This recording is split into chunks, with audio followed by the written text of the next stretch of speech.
Bismillahirrahmanirrahim. Assalamualaikum warahmatullahi wabarakatuh.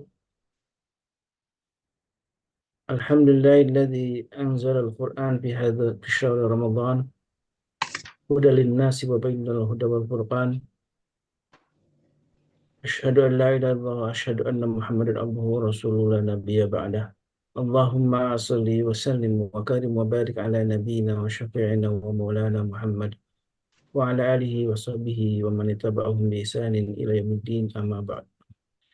Sahabatku Majlis Keluarga Indonesia yang dirahmati Allah, Alhamdulillah wa syukurlah kita kembali berjumpa di sore hari ini dalam sebuah kajian Tadabbur Quran, Inspirasi Ramadan bersama Ustaz Khairil Anam.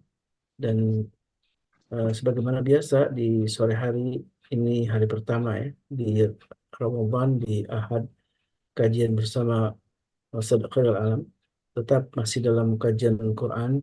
Dan insya Allah pembahasan sangat penting kali ini karena kita membahas apa yang sesungguhnya terjadi di saat ini ketika warga Gaza eh, diagresi, warga Gaza ditembaki, bahkan mereka ketaatan saat sedang mengantri makanan. Tentu ini adalah sebuah kebiadaban ya, sebuah eh, kekejaman yang luar biasa yang di luar nalar kemanusiaan. Mereka lah jadi Israel yang sudah melakukan kekejaman yang begitu rupa dan mereka disebutkan sebagai Israel, Bani Israel gitu ya. Bani Israel dalam Al-Quran, kaum Yahudi mungkin dalam istilah lain. Dan insya Allah kita di sore ini akan menjadi sebuah ayat dalam surat Al-Baqarah yang berkaitan dengan kisah Nabi Musa dengan kaumnya yaitu Bani Israel. Dan itu dalam surat Al-Baqarah di ayat 67 sampai 74. Ini sebuah tema menarik untuk bisa memahamkan kita apa sesungguhnya yang menyebabkan mereka begitu kejam, begitu sangat anti terhadap eh, Islam gitu ya. Dan mungkin bisa dijelaskan dalam sebuah ayat yang insya Allah akan kita kaji bersama guru kita Ustaz Khairul Alam. Alhamdulillah Ustaz Khairul Alam sudah bersama kita. Mudah-mudahan ini waktu kita bisa manfaatkan secara efektif ya karena sampai jam 5 dan mungkin bapak-bapak ibu-ibu yang sedang mempersiapkan buka puasa juga ada waktu untuk mempersiapkannya. Dan insya Allah kita awali sore hari ini sebelum kita berbuka dengan sebuah kajian ilmu. Assalamualaikum Ustaz Khairil. Bagaimana Waalaikumsalam kabarnya Ustaz? warahmatullahi wabarakatuh. Sehat Ustaz? Alhamdulillah sehat. Ini sore yang pertama ya bagi Ustaz nih dalam kajian Ramadan. Insya Allah kita akan terus di Ramadan. Mudah-mudahan masih bisa selain pagi hari tentu ada kajian sore yang di Ramadan kita lebih sering nih berjumpa dengan Ustaz Khairul. Alhamdulillah wa syukurillah nih. Dan tema kajian tentang tadi yang disebutkan juga dalam undangan tentang surat Al-Baqarah itu Ustaz ya. Saya persilakan waktu sepenuhnya untuk Ustaz Khairul. Tafadhal masykur. Assalamualaikum warahmatullahi wabarakatuh. Waalaikumsalam warahmatullahi Waalaikumsalam wabarakatuh. warahmatullahi wabarakatuh. A'udzu billahi minasyaitonir rajim. Bismillahirrahmanirrahim. Alhamdulillah rabbil alamin. Allahumma shalli ala Muhammad wa ala ali Muhammad. Rabbana zalamna anfusana wa illam taghfir lana wa tarhamna lanakunanna minal khasirin. Rabbi shrah li sadri wa yassir li amri wahlul 'uqdatam min lisani yafqahu qawli. Amin amin ya rabbal alamin. Ini terus terang Mas Solis agak ngos-ngosan. Jadi habis dari masjid ngisi kultum asar terus jam 4 harus Masya sampai Allah. ya. Oke. Hari ini kita akan belajar apa? Hari ini kita akan belajar surat Al-Baqarah. Nah, tadi Mas Walis sudah memberikan preambul tentang Bani Israel. Nah, referensi kita pastinya kita akan melihat dari sisi Al-Quran dan bagaimana Allah memberikan komentar-komentar terhadap tentang kaitannya dengan sejarah. Namun sebelum masuk ke detailnya, kita kan harus melihat secara overview dari surat Al-Baqarah ini. Karena penting buat kita, ini kan sekarang sudah masuk bulan Ramadan ya. Artinya kita sudah melakukan tadarus. Ya insya Allah ya, di Jamaah MKI sudah tadarus.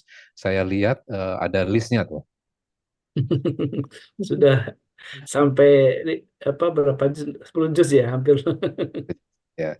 Nah, pertanyaannya itu dengan terjemahan atau Arabnya saja? Arabnya saja, Ustaz. Baru ini saat pastinya Ustaz. melatih tilawahnya. Karena Oh, mungkin masih banyak yang belum lancar atau mungkin ada yang banyak yang salah dalam makharijul hurufnya gitu Ustaz. oke. Baru tahap awal Ustaz. Ya, oke. Berarti saya akan memberikan sebuah gambaran untuk bisa memasuki nanti terjemahan supaya kita tahu roadmap besar dari surat Al-Baqarah itu apa. Ya, nah, karena ketika misalnya kita masuk langsung ke detail-detailnya, biasanya kan kita agak bingung ya, kok habis ini kok lompat cerita ini, kok lompat cerita ini dan seterusnya. Nah, di dalam surat Al-Baqarah itu, em, sebelum masuk ke dalam suratnya, saya berikan sebuah pertanyaan. Kenapa setiap bangsa di dunia ini, setiap negara selalu mengajarkan sejarah? Hmm.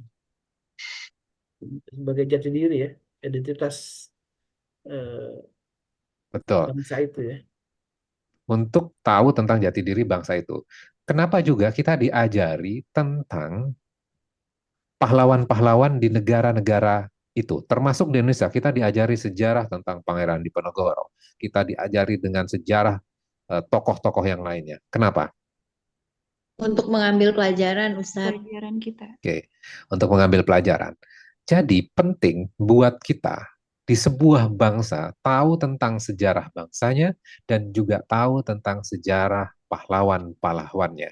Tujuannya untuk apa? Bukan hanya sekedar tahu sejarahnya, tapi kita bisa belajar bagaimana karakter bangsa itu, bagaimana karakter dari pahlawannya, yang tujuannya kita bisa menauladani dari pahlawan-pahlawan itu kan. Jadi kenapa kita diajari eh, Panglima Diponegoro, kenapa kita diajari Cut Nyak dan seterusnya. Nah, sekarang kita lihat dari kacamata Al-Quran. Ketika kita masuk surat Al-Baqarah, di bagian awal, Allah ceritakan tentang sejarah planning Allah pertama kali pengen membuat makhluk yang akan menjadi khalifah di muka bumi. Diceritakan tentang sejarah Nabi Adam. Berarti kan ada tujuannya, betul nggak? Iya. Ada tujuannya. Supaya apa? Supaya kita tahu sejarah pertama kali sebelum manusia diciptakan sampai Nabi Adam diciptakan. Terus apa yang terjadi di surga di situ? Karena kita nggak punya akses langsung ke sana. Maka Allah ceritakan kepada kita. Kalau sekarang kan tinggal di videoin, tinggal di broadcast ya. Iya. Iya. Allah ceritakan kepada kita secara gamblang apa poin-poin penting. Karena tidak semua poin diceritakan kan. Poin-poin pentingnya. Yang urgent, apa yang perlu kita ketahui? Allah sudah paparkan tentang kisah Nabi Adam mulai dari ayat 30 sampai ayat 39. Bahwa di ayat 30 itu Allah menceritakan akan membuat makhluk yang akan menjadi khalifah di mana? Di bumi. Fil ardi, di bumi. Jadi mau Nabi Adam mau melakukan kesalahan atau tidak melakukan kesalahan, tetap jadi khalifahnya di muka bumi. Jadi jangan berasumsi punya penilaian bahwa kalau seandainya Nabi Adam tidak berbuat salah, pasti kita masih hidup nyaman di surga. Ini gara-gara kita susah ini di dunia ini gara-gara kesalahan Nabi Adam dan Hawa. Yang juga loh. Ya, kita bisa belajar ternyata memang rencana Allah akan membuat makhluk di muka bumi. Oke, terus malaikat mengatakan, kenapa engkau akan menciptakan makhluk yang membuat kerusakan dan pertumpahan darah? Itu yang dikatakan malaikat. Terus berikutnya, kita akan diceritakan Bani Israel. Baru selesai malaikat mengatakan itu, kemudian kita dipaparkan tentang Bani Israel, mulai dari ayat 40. Ya. Suruh memenuhi janji. Kemudian diceritakan di situ, di episode yang sangat panjang sekali tentang Bani Israel, ya, sangat detail sekali. Banyak poin-poin yang Allah ceritakan. Mereka, Bani Israel, melakukan peperangan dan pertumpahan darah. Berarti benar dong apa kata malaikat? Betul nggak apa yang dikatakan malaikat kalau seperti itu? Iya, Iya, Ustaz. betul. Benar. Iya, berarti benar nih apa yang dikatakan malaikat. Bani Israel melakukan pertumpahan darah, perpecahan dilakukan oleh Bani Israel. Ya, Kesalahan demi kesalahan. Sebelumnya kekhalifahan diberikan kepada Nabi Adam. Kemudian kita diceritakan tentang Bani Israel. Bani Israel mendapatkan kekhalifahan nggak? Kepemimpinan nggak? Iya, Ustaz. Banyak nabi dan rasul, nabi, rasul lagi, nabi, rasul lagi pada keturunan Bani Israel. Loh, tadi kan diceritakan, kita belajar tentang sejarah, sejarah bangsa kita. Kenapa Allah menceritakan tentang Bani Israel? Bani Israel itu kan musuh Islam. Orang Yahudi itu musuh Islam. Pertanyaan, kenapa kok Allah menceritakan tentang Bani Israel? Jangan-jangan Bani Israel itu sejarah tentang Muslim. Sejarah musuh atau sejarah Muslim? Bani Israel itu. Sejarah para nabi tentang Sejarah kita sebagai Muslim. Kita cek sekarang. Bani Israel itu siapa? Keturunan siapa sih sebenarnya? Nabi Yakub. Nabi Yakub. Yakub gelarnya Israel. Keturunan Yakub namanya Bani Israel. Ya. Ya. Terus Yakub punya anak 12. Anaknya yang kedua atau ketiga itu namanya Yahuda. Yahudi. Anak ke-11-nya namanya Yusuf. Anak ke-12 namanya Benyamin. Ya. Kemudian dari keturunan Yahuda ini itu akan besar, banyak nabi yang besar-besar pada keturunan dari Yehuda ini. Jadi Yahuda itu ada Daud, ada Sulaiman, ada Isa, ada Zakaria di situ. Itu keturunan dari Yahudi. Maka mereka mengklaim kami adalah keturunan terpilih dari keturunan yang ada dari Bani Israel. Maka ini bercerita tentang kaum Muslim nggak sih sebenarnya? Ya. Daud Awalnya itu, ya Yakub itu Muslim. orang soleh. Keturunan dari Nabi Yakub, keturunan soleh juga. Ya. Ya, oke. Berarti bercerita tentang sejarah kita ya? Iya. Ya. Maka kekhalifahan itu diberikan kepada Bani Israel. Namun kesalahan demi kesalahan mereka lakukan. Ya, oke. Berarti benar dong apa kata malaikat. Kemudian di episode berikutnya setelah diceritakan tentang Bani Israel yang melakukan perpecahan dan pertumpahan darah, Allah ceritakan tentang Nabi Ibrahim ayat 124.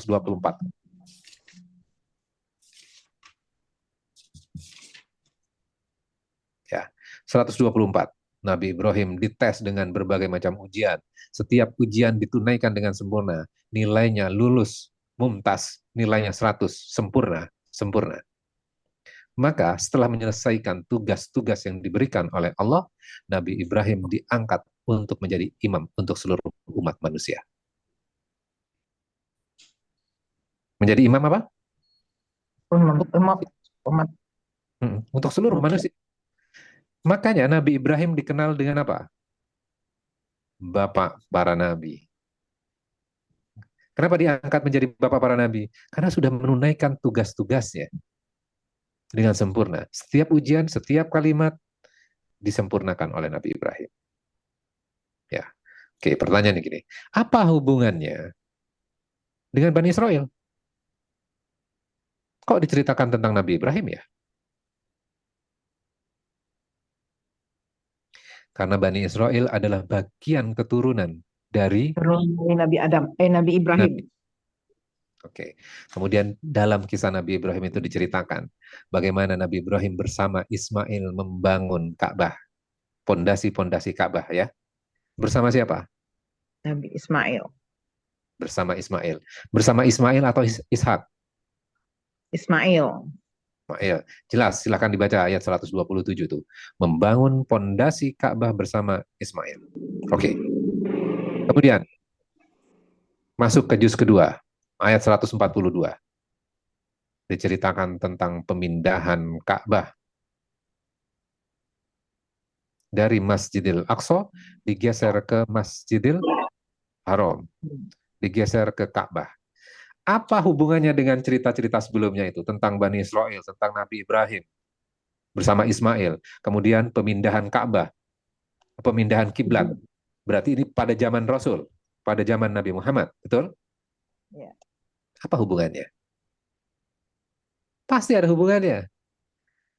Kita ingat Nabi Ibrahim punya 2 putra dari ibu yang berbeda ya. Ya, Dari istri yang berbeda. ya, Satu, anak pertama yang lahir namanya Ismail. ya. Kemudian Sarah yang tadinya tidak bisa melahirkan, akhirnya melahirkan. Punya anak namanya Ishak. Ah, Ya, Nabi dan Rasul banyak dari keturunan Ishak ini. Ishak punya anak namanya Yakub. Kemudian Yakub berkembang, Bani Israel ini berkembang, banyak Nabi Rasul, banyak Nabi Rasul. Terus-terus seperti itu. Ya, sampai Nabi Isa nantinya. Nah, kemudian berikutnya. Ketika diceritakan tentang membangun pondasi-pondasi Ka'bah, kemudian habis itu diceritakan tentang Nabi yang kiblatnya, yang awalnya ke Baitul Maqdis, kemudian digeser ke Ka'bah, ya, pemindahan kiblat dari juz kedua itu, dari awal juz kedua, ternyata maknanya ibu kota agama yang tadinya di Masjidil Aqsa itu akan digeser ke rumah ibadah pertama kali di Mekah, Masjidil Haram. Masjidil Haram. Dan artinya era kepemimpinan dari Bani Israel itu akan berhenti dan akan digeser kepada Bani Ismail. Ternyata itu adalah sebuah simbol. Ternyata saling berkorelasi tuh cerita yang di dalam surat Al-Baqarah. Ya, baru setelah itu diceritakan tentang aturan-aturan yang diberikan kepada Muslim. Muslim juga akan diuji sebagaimana Bani Israel dan akan diuji sebagaimana Nabi Ibrahim juga. Ujian tentang wala nabluwannakum bisyai'im minal khaufi wal ju'i wa naqsin minal amwali wal anfusi was samarat. Itu ujian-ujian yang akan diberikan kepada kaum muslim. Setelah pemindahan kiblat itu bercerita tentang kaum muslim, umatnya Nabi Muhammad. Banyak aturan-aturan di situ. Kaitannya dengan puasa, kaitannya dengan haji, kaitannya dengan nikah, kemudian kaitannya dengan talak, kaitannya dengan sedekah, kemudian kaitannya dengan muamalah, dan segala macamnya.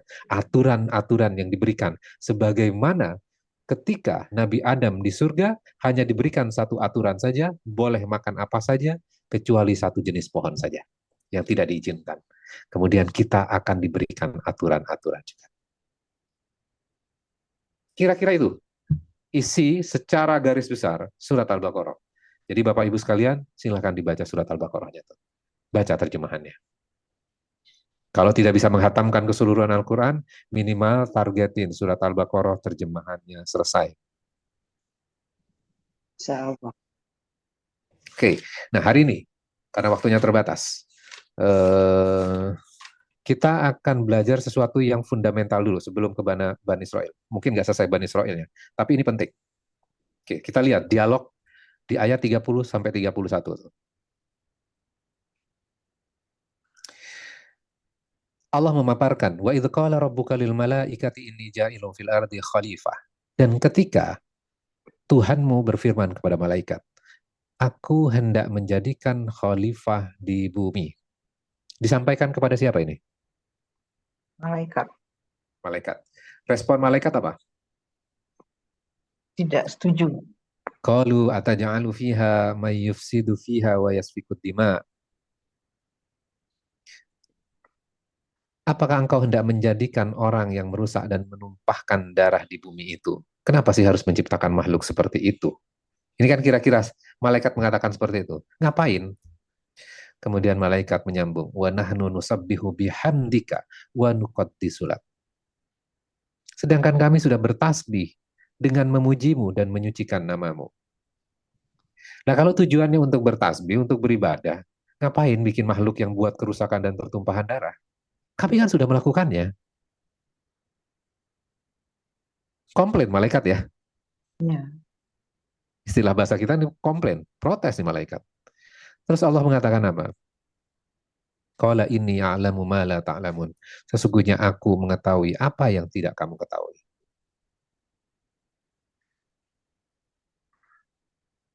Jadi Allah mengatakan, kamu merasa tahu? Enggak, aku lebih tahu dibandingkan kamu. Ada yang kamu tidak ketahui. Pertanyaannya, apakah statement malaikat itu dibantah nggak oleh Allah? Bahwa manusia yang akan jadi khalifah ini, yang rencananya untuk khalifah, akan membuat kerusakan dan pertumpahan darah? Apakah dibantah? Tidak. Tidak. Tidak. Berarti ada benarnya. Makanya tadi kita lihat Bani Israel terjadi tuh. Tapi ada sesuatu yang tidak diketahui oleh malaikat kan? Oke, di episode ini 31, dan dia ajarkan kepada Adam, jadi Nabi Adam sekarang sudah diciptakan, diajarkan kepada Adam nama-nama benda semuanya. Kemudian dia memperlihatkan kepada malaikat seraya berkata, sebutkan kepadaku nama-nama benda ini jika kamu yang benar. Ya. Kemudian ketika ditantang seperti ini, malaikat ditantang untuk menyebutkan nama-nama benda itu, malaikat tahu nggak? Tidak. Tidak. Kemudian malaikat mengatakan, qalu subhanak, maha suci engkau ya Allah, la ilma lana illa ma 'allamtana. Maha suci engkau ya Allah, tidak ada yang kami ketahui selain apa yang telah engkau ajarkan kepada kami. Oke, sekarang kita analisis ayatnya. Ketika tadi malaikat komplain, kenapa engkau akan menciptakan makhluk yang akan melakukan perpecahan dan pertumpahan darah? Ya. Kemudian malaikat mengatakan, kami kan sudah bertasbih dan menyucikan namamu. Seakan-akan Allah mengatakan di bagian berikutnya, mana tasbihmu? Engkau mengatakan nusabbihu bihamdi, mana tasbihmu? Apa makna nusabbihu itu? Tasbih. Tasbih, betul. Tasbih biasanya kita mengucapkan apa? Subhanallah. Subhanallah. Subhanallah. Ya, Maha subhanallah, suci. maha suci Allah. Maha suci. Artinya tadi, maha suci Allah. Maknanya apa? Memuji Allah. Bahwa Allah tidak ada kesalahan sedikit pun dalam Oke, betul. perbuatannya. Betul. Jadi, maha suci Allah itu menyucikan Allah dengan menghilangkan pikiran yang negatif tentang Allah dan menghilangkan pikiran yang negatif terhadap keputusan-keputusan yang Allah buat. Oke, ketika malaikat tadi mengatakan wa nahnu nusabbihu bihamdi, sesungguhnya kami sudah bertasbih, tapi masih mempertanyakan keputusan Allah nggak? Ya, masih mempertanyakan berarti ya. Masih mempertanyakan ya. Jadi, mana tasbihmu? Kamu merasa lebih tahu dibandingkan aku. Engkau tadi mengatakan, kami sudah bertasbih. Maha suci engkau ya Allah. Dan menghilangkan pikiran yang negatif. Dengan mengucapkan subhanak maha suci engkau atau nusabbihu itu. Kenapa kamu masih punya pikiran yang negatif? Maka di-challenge oleh Allah untuk menyebutkan nama-nama benda. Akhirnya malaikat tidak mampu. Akhirnya mengatakan subhanak maha suci engkau ya Allah. Ya, engkau maha suci memang ya Allah. Kami yang salah gitu ya. Oke, itu. Jadi tasbih itu nusabbihu ya. Berarti menyucikan Allah dengan menghilangkan pikiran yang negatif tentang Allah dan juga menghilangkan pikiran yang negatif terhadap keputusan yang Allah buat. Ngapain? Termasuk di dalamnya juga menghilangkan pikiran yang terhadap peristiwa yang Allah izinkan Kamu soalnya mau terjadi. beli itu segala, mau beli ini, kalau Agung sendiri nanti bingung. Maaf di mute ya suaranya yang berkomunikasi dengan di luar tema ya. Ya. Oke. Jadi itu makna tasbih. Berarti ada beberapa poin. Menghilangkan pikiran yang negatif tentang Allah, menghilangkan pikiran yang negatif terhadap keputusan Allah, dan juga di dalamnya menghilangkan pikiran yang negatif terhadap sesuatu yang Allah izinkan terjadi di muka bumi. Dalam ya maknanya ya. Nanti kita kupas tuh. Terus pertanyaan berikutnya. Nusabbihu bihamdika. Bertasbih dengan berhamdalah kepada Allah. Apa itu maknanya ya? Bersyukur. Bersyukur.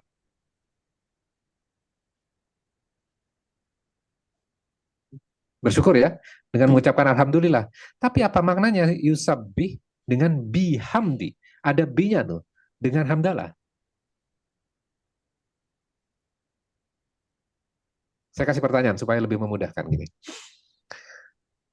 Ketika kita menghilangkan pikiran yang negatif, apakah otomatis pikiran yang positif itu akan muncul?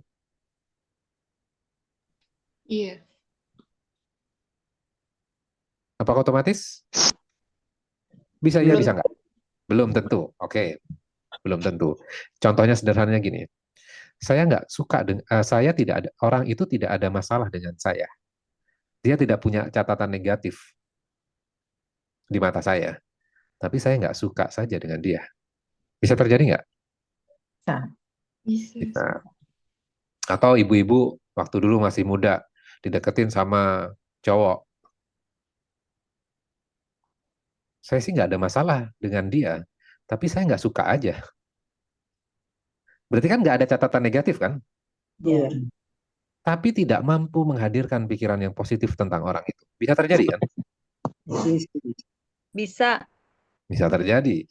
Nah, di dalam ayat ini, wa nahnu nusabbihu, wa nahnu nusabbihu itu adalah menghilangkan, menyucikan Allah, menghilangkan pikiran yang negatif. Kemudian setelah pikiran yang negatif itu hilang, maka bihabdi. Kemudian kita hadirkan sesuatu yang positif tentang Allah itu. Jadi ini zikir yang luar biasa ya. Tasbih dengan hamdalah. Jadi satu kesatuan tuh. Menghilangkan yang negatif dan menghadirkan yang positif. Oke, sekarang apa yang kita bisa pelajari dari ayat ini? Ini kan kejadian malaikat. Ya, yang komplain terhadap rencana Allah. Ya, bisa nggak dalam kehidupan kita komplain dengan segala sesuatu? Kok Allah mengizinkan ini terjadi ya? Kenapa Palestina dihancurkan oleh orang Yahudi Israel? Kenapa Allah izinkan itu terjadi? Kenapa yang menang yang curang, sedangkan yang eh, jujur dikalahkan? Kenapa musibah demi musibah Allah biarkan terjadi pada kehidupan saya? Padahal saya sudah beramal soleh, saya beribadah, namun peristiwa-peristiwa yang tidak menyenangkan selalu terjadi dan terjadi lagi dan terjadi lagi dalam kehidupan saya. Pernah nggak kita berpikir seperti itu? Atau kenapa Allah memberikan penyakit kepada diri saya? Emang salah saya apa? Kalau seandainya kita tidak melakukan itu, pasti tidak terjadi seperti sekarang. Pikiran-pikiran itu semuanya muncul nggak dalam kehidupan kita? Iya. Muncul. Iya. Iya, Pak. Ya, oke. Ketika kita mempertanyakan kejadian-kejadian itu, akhirnya itu akan menimbulkan beban nggak buat kehidupan kita, di hati kita? Ya, beban. Beban. Ketika hati itu dibebani dengan beban itu bertahun-tahun, akan menimbulkan penyakit fisik nggak? Ya, ya Nah, Ustaz. oke. Berarti itu akan menimbulkan efek yang negatif pada diri kita. Loh, kan padahal kita sudah bertasbih. Subhanallah wa bihamdi. Alhamdulillah. Subhanallah walhamdulillah. Wala ilaha illallah wallahu akbar. Kita kan sudah memuji kepada Allah dan kita sudah berhamdalah. Kok masih seperti itu ya? Artinya bahwa tasbih kita baru sampai di lisan kita. Iya. Pikirannya belum bertasbih, hatinya juga belum bertasbih. Belum hamdalah hatinya itu juga. Jadi, harusnya ketika kita sudah bertasbih, maka kita melihat sebuah peristiwa, itu Allah sudah izinkan terjadi. Saya nggak punya pikiran yang negatif tentang hal itu. Harusnya kan seperti itu kan? Bagaimana saya akan protes terhadap sebuah peristiwa yang Allah izinkan terjadi. Ketika orang sudah punya pemikiran seperti itu, dia akan lebih rileks Kak, untuk menghadapi hidup ini. Ya.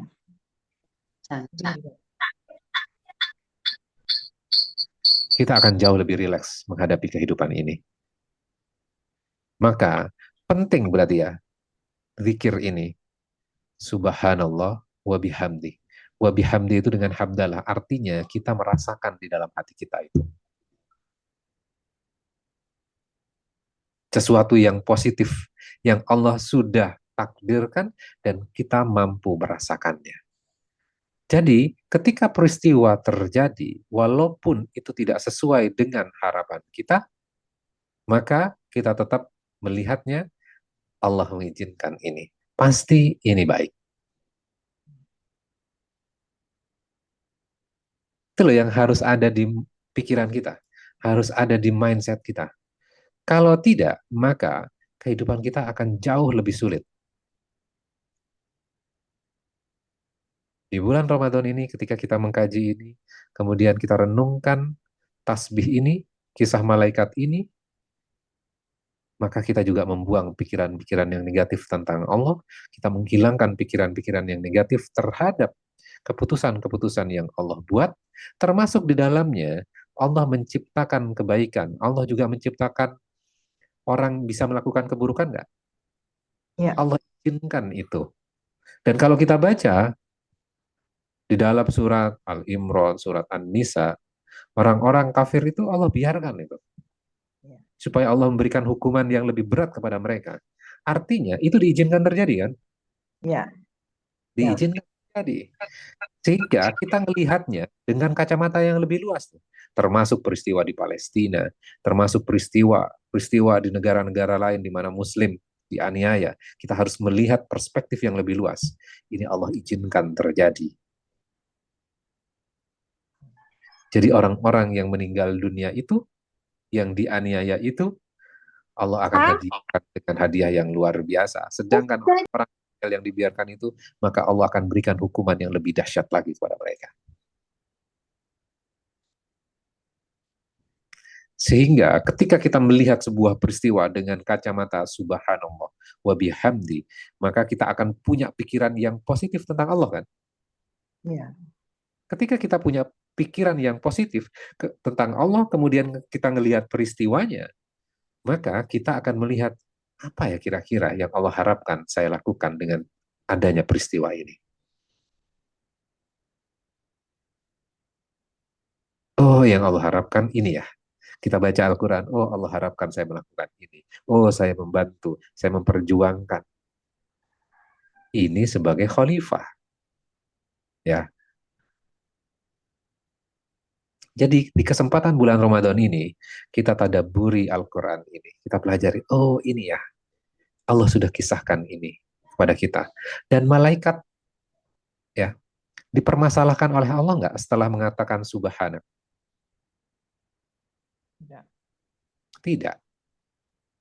Pertanyaannya buat kita sekarang, mungkin nggak kita 100% berpikiran yang positif atau menghilangkan pikiran yang negatif tentang Allah dalam kehidupan kita? Masih sering kan? Tidak, gitu. Tidak mungkin juga. Sehingga apa? Ketika muncul pikiran yang negatif, maka kita melihat balik lagi, subhanak, maha suci engkau ya Allah. Menghilangkan pikiran yang negatif itu. Kalau sekarang kan di dalam ilmu psikologi menghadirkan pikiran positif kan? Ya. Ya. Kalau diteruskan, kalau berhenti sampai di situ saja, itu kan sebenarnya belum ada ujungnya. Dan itu akan berat menghadirkan pikiran yang positif, terus itu akan sulit. Tapi ketika kita dalam Al-Quran Subhanak, itu kita menghadirkan yang pikiran yang positif bukan hanya peristiwanya, tapi kita melihat di balik itu semuanya. Kita melihat Allah di balik itu.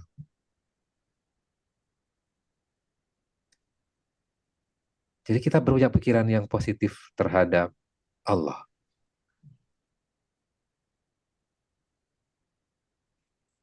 Kalau kita punya pikiran negatif, maka diiringi dengan subhanallah. Jadi zikir kita, jadi zikir yang bermakna kan. Jadi bukan zikir yang model kayak gini ya. Saya contohkan, subhanallah, subhanallah, subhanallah, subhanallah, subhanallah, subhanallah.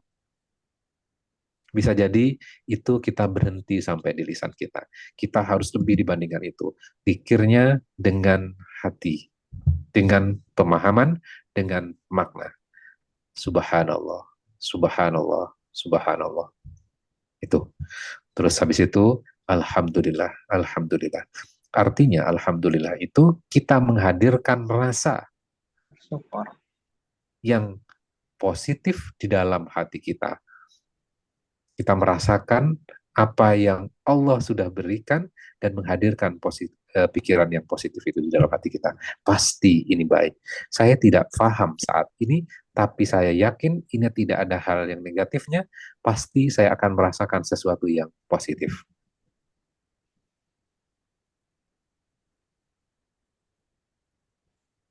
Oke, sampai di situ aja. Kan sampai jam 5 ya. Silakan kalau ada pertanyaan. Jadi ini mengulang yang sebelumnya, tapi kita agak dalamin ya.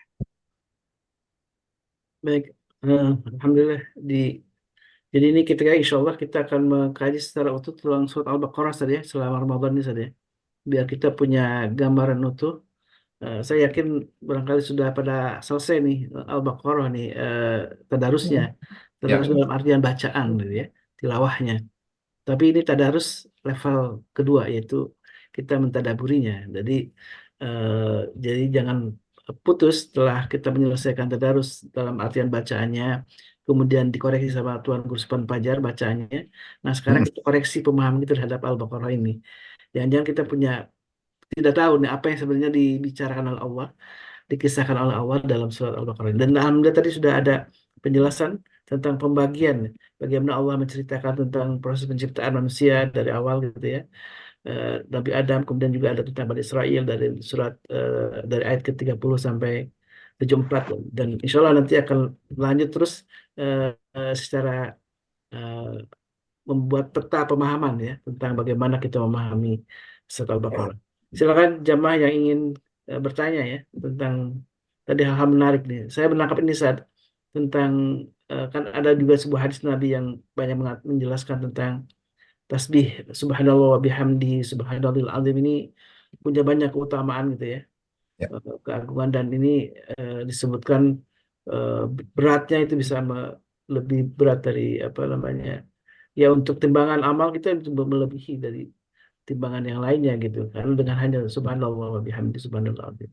Bahkan ada beberapa padilah-padilah lain yang disebut oleh dalam hadis Bukhari gitu ya. Baik, silakan ada yang ingin ditanyakan. Saya bertanya saat ini soal tadi Ya. ketika proses penciptaan manusia dan kemudian malaikat bertanya, istilahnya memprotes tadi seolah begitu ya. Ternyata tasbih wabihamdihinya malaikat itu dipertanyakan oleh Allah gitu ya, karena tidak tidak apa namanya masih berprasangka buruk tentang ciptaannya itu yaitu manusia. Dalam ayat lain disebutkan malaikat itu tidak pernah layak sunallah wa ya'muruna wa yaf'aluna ma yu'marun gitu ya. Jadi dalam surat At-Tahrim gitu ya, bahwa malaikat itu tidak pernah berdosa terhadap Allah dan juga mereka akan mengerjakan apa yang diperintahkan oleh Allah. Ini apakah dua ayat ini bertolak belakang nggak dengan dalam pemahaman gitu ya? Atau ada satu fragmen lain misalkan kenapa di satu sisi seolah-olah malaikat mempertanyakan tapi dijelaskan dalam ayat lain malaikat itu tidak pernah menolak semua perintah Allah gitu.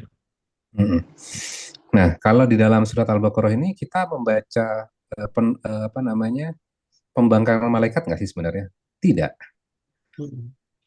Memaparkan rencana, kemudian malaikat seakan-akan punya pemahaman bahwa makhluk ini akan membuat kerusakan dan pertumpahan darah kan? Ya, jadi belum action apa-apa gitu loh, baru menyampaikan langsung kepada Allah. Ya, nanti ada makhluk lain sebenarnya yang dia diem aja. Kalau bahasa Sunda cicing wae ya, diem aja pada peristiwa itu karena dia hadir. Ada malaikat dan ada iblis di situ. Nah, kemudian timbul pertanyaan, kok iblis muncul ya? Sejarahnya, iblis itu adalah makhluk Allah yang bertasbih juga kepada Allah, menunaikan perintah-perintah Allah, sehingga mendapatkan promosi setingkat malaikat. Maka ketika malaikat dipanggil nih, ada meeting dengan Allah, maka hadir juga tuh. Iblis.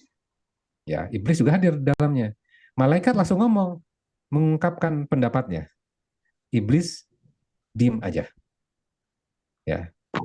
Kemudian ketika Allah menantangnya dengan menyebutkan nama-nama benda, malaikat mengatakan subhanak, maha suci engkau ya Allah. Kemudian habis itu Nabi Adam diciptakan, kemudian semua malaikat diminta sujud kepada Nabi Adam. Malaikat sujud, ya. Iblis mau sujud nggak? Bangkang. Enggak. Kamu kemarin diem aja. Sekarang disuruh diperintahkan untuk sujud kepada Adam, kamu nggak mau, ya. Jadi malaikat nggak ada isu tuh sebenarnya. Tidak ada pembangkangan, tidak ada dosa yang dilakukan. Baru bertanya itu diizinkan ternyata. Jadi bertanya itu bukan pembangkangan. Kalau kita melihat dalam kehidupan kita, dalam agama, kalau misalnya ada santri yang bertanya, wah kamu itu nanyanya kayak gitu, kamu sesat. Dia bukan mempertanyakan, dia bertanya untuk menemukan sebuah keyakinan. Itu diizinkan. Makanya malaikat di sini kan tidak dipermasalahkan oleh Allah kan? Iya. Tapi yang dipermasalahkan makhluk satunya, yaitu Iblis. iblis. Diminta sujud di ayat 34 itu, maka mereka pun sujud kecuali iblis. Ia menolak dan menyombongkan diri dan ia termasuk golongan yang kafir. Padahal baru membantah perintah Allah cuma satu. Gak mau sujud kepada Adam. Kok sudah dicap sebagai kafir ya? Ayo, kenapa? Berani membangkang pada Iya, perintah Allah. kan cuma sekali. Kenapa? Kok langsung kafir saja? Pertanyaannya gini, saya pancing ini. Eh, Iblis mengakui Allah itu Tuhan nggak? Ya, aku Pasti lah ya. Dan langsung berhadapan dengan Allah. Ya, ya sebelum ke sana. Iblis mengakui nggak Allah itu Tuhan? mengakui. Mengakui ya. Ya, tidak membantah itu. Namun ketika Allah memberikan perintah dan ini langsung loh. Allah langsung kepada malaikat dan iblis. Iblis sudah tahu ini perintahnya langsung loh. Ini bukan pakai juru bicara. Kadang-kadang juru bicara kan salah kan Ya, menerjemahkan. Ini langsung dari Allah. Namun engkau membantah, kamu menyombongkan diri, kamu termasuk orang-orang kafir. Jadi kafir itu apa? Kalau seperti itu. membangkang, membantah.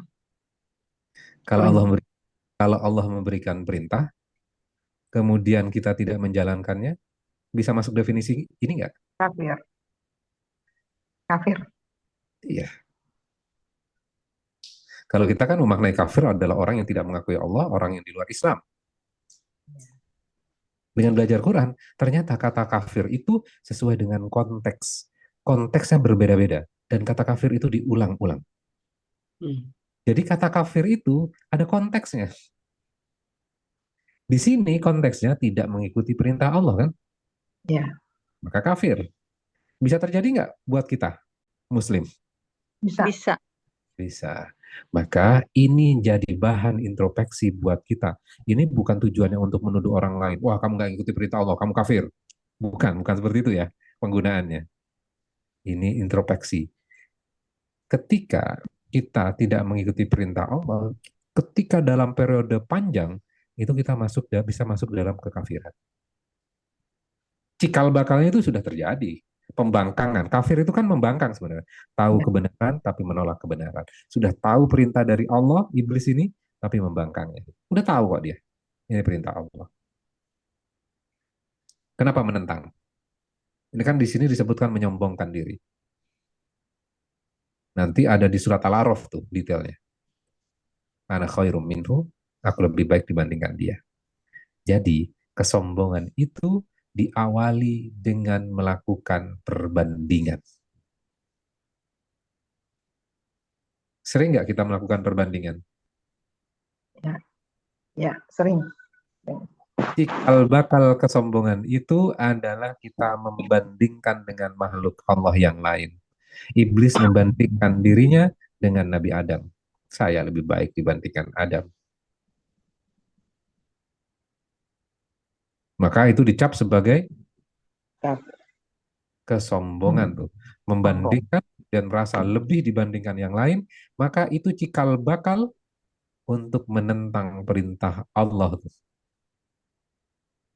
Sujud itu maknanya juga bisa menghormati. Ketika kita merasa lebih baik dibandingkan orang lain, biasanya kita cenderung menghormati dia atau malah sebaliknya. Hmm. Padahal perintah Allah apa? Berbuat baiklah kepada sesama manusia. Jadi hati-hati dengan apa yang dilakukan oleh iblis dengan mengatakan ana khairum minhu itu. Ya, gitu. Mudah-mudahan bisa ngejawab ya Mas Solis ya. Jadi bukan pembangkangan, jadi tidak kontradiksi dengan ayat-ayat yang lain. Baik, saat ini ada pertanyaan dari Ibu Wina ya. Ustaz, kenapa malaikat sudah merasa kalau manusia itu akan membuat kerusakan? Apakah sudah pernah ada makhluk sebelumnya di bumi yang bikin kerusakan? Nah, dan Ya, untuk apa sebenarnya iblis sebelumnya diciptakan? Apakah juga untuk membangkang? Gitu. Ini pertanyaan dasar juga ini. ya. Oke. Tadi bentar saya baca dulu. Kenapa malaikat sudah merasa kalau manusia akan membuat kerusakan? Berarti kan tidak diceritakan kan di ayat itu? Hmm. Apakah sudah ada fakta empirisnya Ya. gitu ya? Ya, kalau kita masuk ke tafsir itu panjang sekali tuh penjelasannya. Intinya bahwa sebelum-sebelumnya itu diceritakan ada makhluk lain tuh, ya, yang sudah dipilih dan terjadi seperti itu. Kenapa kok menciptakan makhluk istilahnya makhluk 2.0, sebelumnya kan makhluk 1.0 kan? Kenapa akan diciptakan makhluk yang baru? Nanti akan terjadi yang seperti sebelumnya. Jadi berdasarkan histori masa lalu. Itu dalam penjelasan kitab tafsir. Ada juga yang mengatakan bahwa ini prediksinya malaikat terhadap makhluk yang bernama manusia ini. Gitu. Ya, tapi yang jelas kalau kita balik ke dalam ayatnya, yang jelas bahwa malaikat sudah punya penilaian. Ya, tidak diceritakan di dalam ayatnya. Kan kita bisa balik lagi ke dalam ayat kan. Sebenarnya poinnya apa? Gitu ya. Seringkali kan kita tertarik dengan sesuatu yang Allah tidak ceritakan kan di dalam Al-Quran. Dan melupakan apa yang Allah tuliskan di dalam Al-Quran itu. Itu. Terus apa nih? Untuk apa iblis Heeh. diciptakan? Apakah untuk membangkang gitu? Oke. Oke, pertanyaannya saya ganti gini. Manusia diciptakan untuk beribadah atau membangkang? Beribadah. Beribadah. Tapi manusia dikasih opsi nggak? Bisa beribadah, bisa membangkang? Ya. Ya. Ya, diberikan opsi itu. Ya, artinya apa? Ya terserah manusia. Ya. Gamenya itu, Saudara. gamenya itu kamu boleh milih gitu loh. Oke, balik lagi kepada yang esensial gini. Berarti di dalam dunia itu ada kebaikan yang Allah create. Opsi sebaliknya adalah keburukan. Ya. Nah, sekarang ini, ketika kita bertasbih, ini penting nih. Ketika kita bertasbih, kita melihat kebaikan, ya pasti kita akan bisa melihat kebaikan. Tapi dengan tasbih, kita harusnya juga bisa melihat kejadian yang buruk itu, kita melihat kebaikan di dalamnya. Ya, makanya seorang ulama, nah sekarang baru saya masuk ke ceritanya. Seorang ulama ketika dia dimaki-maki di depan publik, ini ulama besar. Kok Anda tidak protes? Kok Anda diam saja? Terus jawaban ulama ini apa? Gimana saya akan komplain? Bagaimana saya akan protes? Kata-kata yang diucapkan itu Allah izinkan keluar dan sampai kepada diri saya. Pasti itu ada kebaikannya buat saya. Supaya saya tidak terlalu merasa tinggi. Itu kan? Ya. Nah, sekarang latihan nih. Bulan Ramadan kan kita udah ngaji nih. Bisa nggak ketika peristiwa buruk terjadi dalam kehidupan kita, kita melihat kesempurnaan Allah di dalam peristiwa itu. Allah pengen mendatangkan apa nih? Kebaikan apa yang Allah ingin datangkan? Bisa nggak kita masuk ke level itu? Memang nggak mudah, tapi bukan sesuatu yang sulit. Kita perlu latihan. Makanya kalau salah, balik lagi ke dalam Quran. Ya Allah, salah lagi ya Allah. Subhanak. Wah, seperti malaikat ini ya. Saya udah berasumsi yang macam-macam nih. Aduh, sudah pikiran yang negatif. Aduh, kemarin salah. Subhanak. Maha suci engkau ya Allah. Sehingga apa? Melenceng kita dikoreksi. Ya. Berpikiran yang negatif diri kita dikoreksi dengan tasbihnya kita. Sehingga apa? Kita bertasbih bukan hanya ketika setelah selesai sholat. Tasbih kita pada peristiwa-peristiwa yang terjadi keseharian di dalam kehidupan kita. Jadi zikir itu bukan di masjid saja. Zikir itu di jalanan. Sehingga kadang peristiwa yang buruk ya terjadi oleh Allah izinkan terjadi dalam kehidupan kita, kita hanya mampu melihat yang negatifnya saja. Dan seperti tabir positif itu tertutup. Baru kita ngehnya itu 10 tahun kemudian. Sering terjadi seperti itu ya kehidupan kita. Maka dengan tasbih ini kita harus bisa memperpendeknya.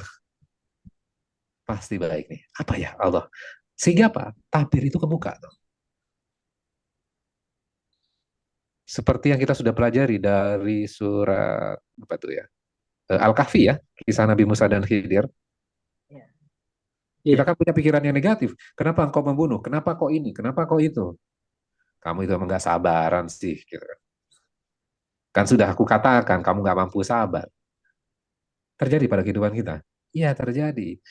Maka kita harus mampu menghadirkan pasti ini baik. Kenapa sampai Allah izinkan terjadi kan?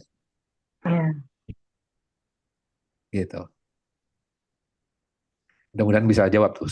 Walaupun secara tidak langsung ya, saya ngajaknya lebih berpikir lagi. Astagfirullah. Masya Allah, tabarakallah. Dan ini menjadi spesial ya kalau di kajian Ustadz Alam ini semuanya diajak untuk berpikir. Ya. Sama-sama diajak untuk berpikir karena memang zikir itu ternyata tidak hanya zikir bil lisan atau bil qalb bisa ya. Ya. Juga zikir bil akal.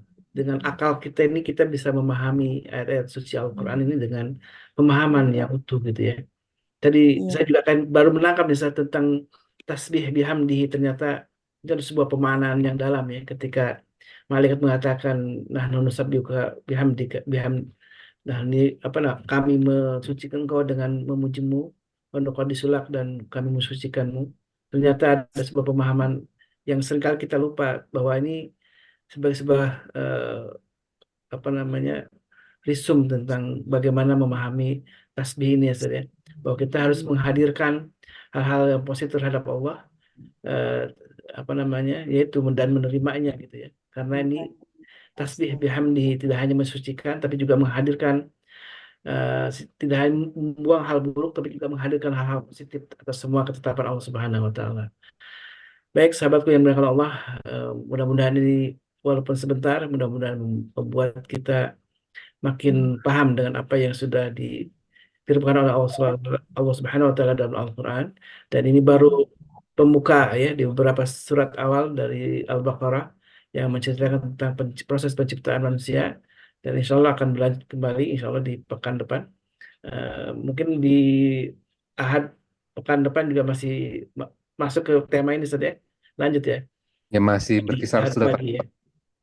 Insya Allah ya. Di Ya. Ahad pagi juga masih membahas dan di Ahad sorenya insya Allah masih membahas kajian tentang surat Al-Baqarah sehingga kita menghatamkan dan juga bisa memahami poin-poin penting yang ada dalam surat Al-Baqarah ini. Jazakallah khairan Ustaz ahsanal jaza atas semua ilmunya yang diberikan kepada kita. Mudah-mudahan kita makin paham dengan agama ini dan tentu makin kokoh iman kita terhadap Allah Subhanahu wa taala. Dan tidak lupa kami ingatkan juga usini wa iyyakum tentang mari kita manfaatkan Ramadan ini dengan banyak ibadah, banyak amal soleh, dan salah satunya sedekah untuk perjuangan dakwah MKI, dan salah satunya insya Allah akan kita donasikan untuk saudara-saudara kita di Palestina, wabil khusus di Gaza yang saat ini mereka sedang menderita ya, masa kesulitan. Bahkan kita dengar juga, kita baca beberapa berita yang miris gitu ya, warga Gaza yang sedang mengantri, kemudian mengantri makanan, kemudian ditembaki oleh Israel laknatullah alaihim.